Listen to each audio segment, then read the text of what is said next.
My father signed the last document with a flourish, and the mahogany walls of his study appeared to shut in on him. It felt like nails on a chalkboard as his blank pen scratched the page.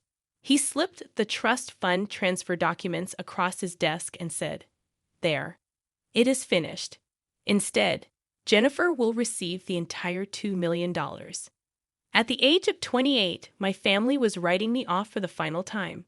My name is Emma Chin.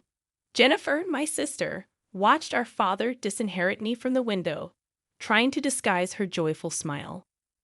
From her seat on the leather armchair, my mother groaned, "Emma, if you had simply applied yourself and attended law school like your sister." I mutely remarked, "I did apply myself," as I saw my father's face grow serious. "Not to your liking, though." He stood up to tower over his desk and yelled, "It's not putting in any effort to play with computers in your apartment. At the age of 32, your sister works as a partner at Thompson and Mitchell. What are you in the interim? Writing code for small company websites. Do you live in that small city apartment?" At that time, I could have informed them that what they perceived as computer play was actually the creation of an ad-supported financial technology platform that was set to transform international markets. I could have brought up my upcoming Series B funding meeting with venture investors, who had already estimated the value of my business at $300 million. However, I didn't. My family only saw what they wanted to see, I discovered long ago. Rather, I stood up and said, "You're right. I'm obviously a letdown. I don't deserve the money as much as Jennifer does." Jennifer moved apprehensively near the window. I briefly saw the sister I knew in the past, the one who had helped me with my arithmetic homework before our parents' demands caused a rift between us, and who had shared ice cream with me after difficult days at school. She began, "Emma," but I raised a hand. "Don't worry, Jen. Actually, congratulations on becoming a partner." As I made my way to the door, I continued, "You've learned this. At the very least, will you join us for dinner?" My mother called after me. "In honor of Jennifer's promotion, your father has scheduled a table at Lippernarden." I took one more look back, observing my mother's rehearsed concern, my father's disapproving scowl, and Jennifer's mixture of pride and remorse. Not a single picture of me or my achievements could be found among the legal degrees and bar association awards that lined the study walls. "I have a meeting," I said, "but enjoy dinner." The drive back to the city gave me time to think. The trust fund had never been about the money. I had more than enough of my own now. It was about what it represented. My parents had set up identical trusts for Jennifer and me when we were born, meant to be released on our 33rd birthdays. But a clause allowed them to redirect the funds if they felt one of us was failing to live up to the family standards. My phone buzzed with a text from Maya, my CTO. "VVC's moved the meeting up to tomorrow. You ready?" I smiled, thinking about the presentation we prepared. "More than ready," I typed back. Time to change the game. When I reached my apartment, the tiny space my father had sneered at, I kicked off my heels and walked straight to my home office. The wall-mounted screens displayed real-time data from our iSystem's latest test run. Numbers scrolled past, each one representing another successful prediction, another validation of what we built. The playing with computers, my father dismissed, had led to the creation of ATGN, adaptive trading heuristics, and enhanced neural analytics, an AI system that could predict market movements with unprecedented accuracy, processing millions of data points to identify patterns human traders could never spot. My phone buzzed again. This time, it was Jennifer. "I'm sorry about Dad," her text read. "You know how he gets. The trust fund doesn't matter anyway, right? You're doing fine with your computer stuff." I stared at the message, noting how even Jennifer's attempt at kindness came with a subtle dismissal of my work. "Thanks, Jen," I replied. "Enjoy dinner." Turning back to my screens, I pulled up the pitch deck for tomorrow's EC meeting. The numbers were staggering. Our beta testing had shown ATA outperforming traditional trading algorithms by 32%. Major banks were already quietly reaching out, hoping to get early access to the technology. A soft chime announced an incoming video call from Maya. Her face appeared on one of the screens, her usual energy somewhat subdued. "Hey," she said. "How'd it go with the family?" "About as well as expected," I replied, running a hand through my hair. "Dad signed over my trust fund to Jennifer. They're celebrating at Le Bernardin right now." Maya shook her head. "They lost." "You ready to show those VCs tomorrow what real success looks like?" I pulled up another screen showing ATA's latest test results. "Actually," I said, "I've been thinking. What if we don't take the VC money?" Maya's eyes widened. "What, Emma? We're talking about a $15 million investment at a $300 million valuation. That's small thinking." I interrupted. "Look at these numbers, Maya. We don't need VC funding. We could go public within a year, maintain complete control." I smiled, thinking about my father's face at the IPO ceremony. Really show them what playing with computers can accomplish. Maya was quiet for a moment, processing. Then a slow grin spread across her face. "You want to build an empire." "I want to build something that even my father can't dismiss," I corrected. "Something that changes the way the entire financial world operates." "Your father's a corporate lawyer," Maya pointed out. "Wouldn't he have heard about AI if it's as revolutionary as we think?" I laughed. "Maya, my father still uses a BlackBerry and thinks coding is something you learn at a community college. He hasn't heard about ATGN because he's never bothered to ask." "Why?" "His loss." Maya said firmly. "So what's the play?" "Cancel the VC meeting." I shook my head, an idea forming. "No, we use it. But instead of seeking investment, we pitch partnerships. Get them to open doors to their network of financial institutions. We don't need their money. We don't need their money. We need their connections." 6 months after being disinherited, I stood in our new office space in downtown Manhattan, watching our team of engineers work on Athena's final testing phase. The floor-to-ceiling windows offered a perfect view of the financial district, the same institutions that would soon be revolutionized by our technology. "Emma," Maya called from her workstation. "You need to see this." I walked over, coffee in hand, to look at her screen. The latest simulation results were beyond even our most optimistic projections. Athena wasn't just predicting market movements. It was identifying market-moving events before they happened. "Is this accurate?" I asked, leaning closer to study the data. Maya nodded, her eyes bright with excitement. "Triple verified. Athena spotted patterns in social media, news articles, and trading behavior that predicted the Morgan Stanley merger announcement 3 days before it happened. If this had been real trading instead of a simulation, we would have made billions," I finished. "Have you shown this to the compliance team?" "That's the best part," she said, pulling up another screen. "Everything's completely legal. Athena isn't using insider information. It's just better at connecting publicly available data points than any human could ever be." My phone buzzed. A text from Jennifer. "Hey sis, haven't heard from you in months. Parents are worried. Dad says your phone number at the apartment is disconnected." I smiled slightly. Of course, it was disconnected. We moved the entire operation to a $40 million office space 6 blocks from Wall Street, but my family still thought I was playing with computers in my tiny apartment.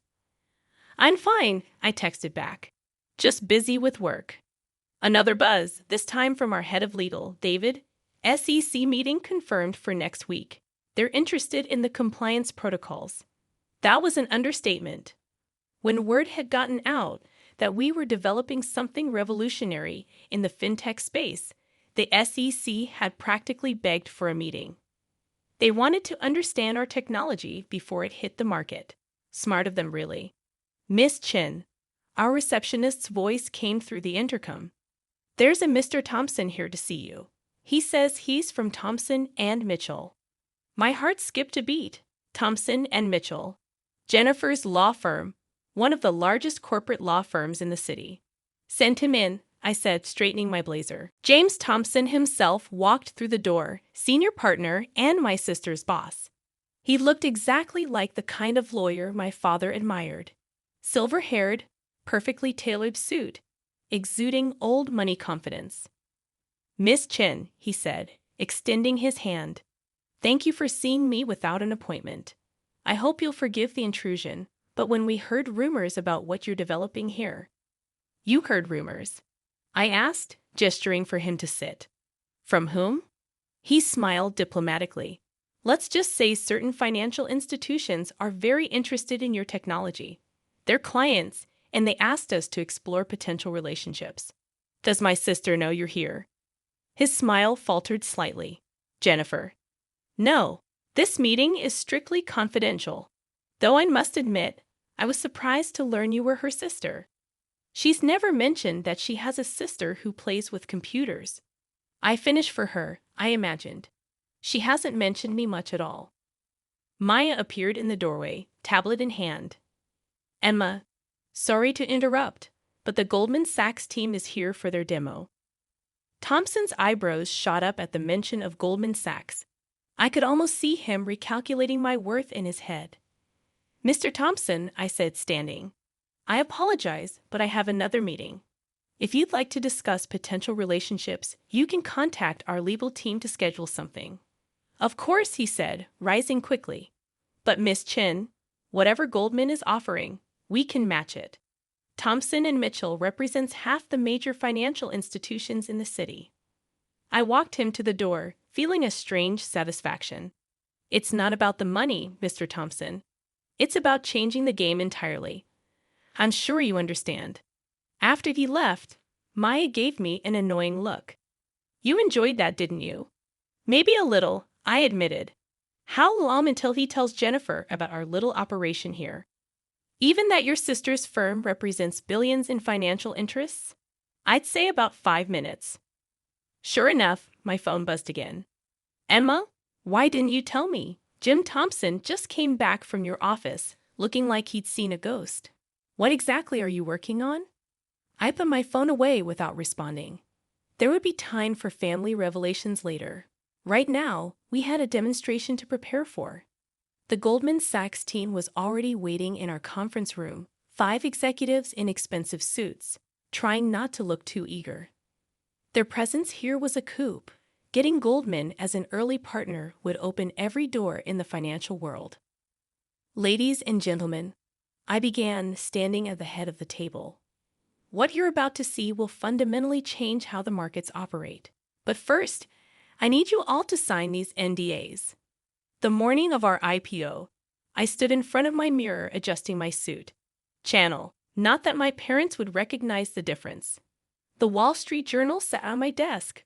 Our company's impending public offering splashed across the front page. Athena set to launch. The biggest tech IPO of the year. Expected valuation $800 million. My phone had been buzzing nonstop for days. First Jennifer, then my mother, and finally, even my father had tried to reach out. I'd let their messages pile up unanswered. They'd all be at the ceremony today anyway. The invitations had gone out weeks ago. "Ready for this?" Maya asked, appearing in my office doorway. She traded her usual tech company casual wear for a sharp business suit. "Born ready," I replied, picking up my presentation folder. "How's Athena performing this morning?" "Like a dream.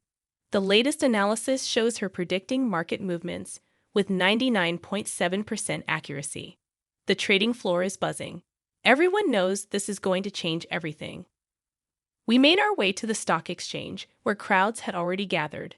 Financial reporters lined the entrance, cameras flashing as we approached. I caught snippets of their commentary. Youngest female CEO to take a company public, revolutionary. A trading technology already has contracts with major financial institutions. Inside the exchange was electric with anticipation. Our team had gathered near the podium, along with representatives from every major bank and financial institution in the city. And there, in the front row, sat my family. My father's face was a study in conflicting emotions, pride warring with regret, confusion battling with awe. My mother kept dabbing at her eyes with a handkerchief, and Jennifer, Jennifer just stared at me like she was seeing her sister for the first time. Emma, my father stepped forward as I approached the podium. We had no idea, I said calmly. No, he began, but I interrupted. You didn't, because you never asked. Before he could respond, the exchange president called me to the stage. It was time to start the ceremony. Ladies and gentlemen, I began, my voice carrying across the suddenly quiet trading floor. 3 years ago, I started coding ATG in a tiny apartment. People called it playing with computers. They said I was wasting my potential. They couldn't see that I was building the future. My eyes met my father's as I continued. Today, ATG processes more financial data in a second than all of Wall Street could analyze in a month. She predicts market movements with near-perfect accuracy, all while operating within strict ethical and legal guidelines. But more importantly, she represents what's possible when you believe in your vision, even when no one else does. The ceremony proceeded according to tradition: speeches, handshakes, the ringing of the bell. But the real moment came when our stock price appeared on the big board. The room erupted in cheers as the numbers soared past our projected opening. By launch, my personal stake in the company was worth over $300 million, more than 100 times the trust fund my father had signed away. After the ceremony, my family approached hesitantly. Jennifer spoke first. Emma, I'm so sorry, she said, her lawyer's composure cracking. All this time when you tried to tell us about your work. Save it, I said, but not unkindly. You all saw what you wanted to see. My father cleared his throat. Princess, about the trust fund. Keep it, I interrupted. Jennifer earned it just like I earned this. Sometimes the best thing someone can do for you is believe you'll fail. It makes success that much sweeter. But we're family, my mother protested. We should have supported you. I looked around at my real family, Maya and our team, the people who believed in the vision when it was just lines of code in a tiny apartment. You're right, we are family, I said. Which is why you're all invited to dinner tonight. I've reserved the private room at Le Brun Ardent. I hear it's a good place to celebrate success.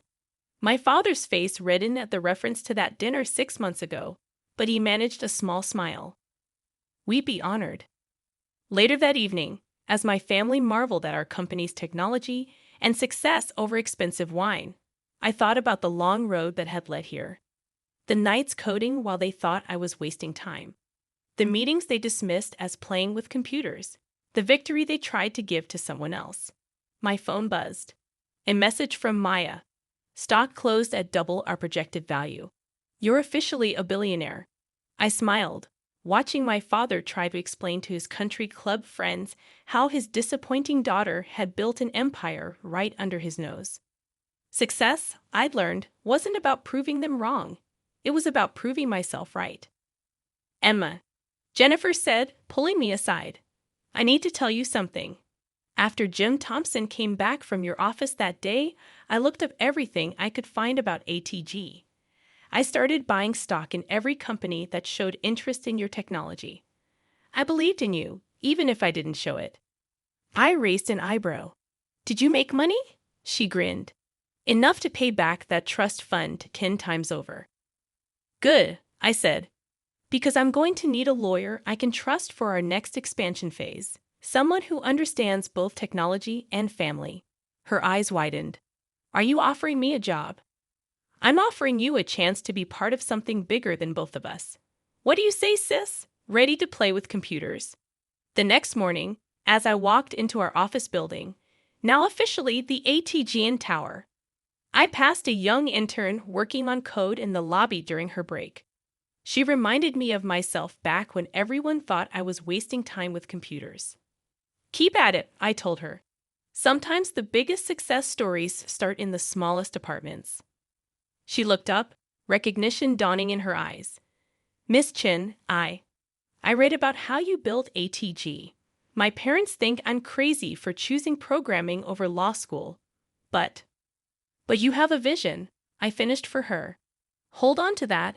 And remember, the people who underestimate you today will be reading about you tomorrow.